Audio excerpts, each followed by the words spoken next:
പാരിതോഷികങ്ങൾക്കോ ഭീഷണിക്കോ ഒരാളെ കീഴ്പ്പെടുത്താനാകുന്നില്ലെങ്കിൽ അയാളെ നമുക്ക് കണ്ണടച്ച് വിശ്വസിക്കാവുന്ന ഉദ്ദേശശുദ്ധിയുള്ള ഒരാളാണ്.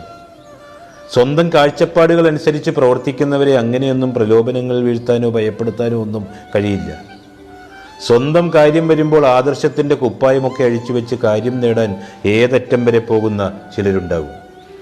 ഒരു നിലപാടുമില്ലാതെ പ്രവർത്തിക്കുന്നവരാണെന്നേ ചുറ്റുപാടുകൾക്കനുസരിച്ച് ചാഞ്ചാടുന്നത്. സ്വന്തമായി ദർശനമുള്ളവർക്ക് രാത്രിയും പകലുമൊക്കെ ഒരുപോലെയാണ്. ഇരുളാണോ വെളിച്ചമാണോ എന്നതൊന്നും അവരുടെ പ്രവർത്തന ശൈലിയെ ഒന്നും ബാധിക്കുന്നില്ല.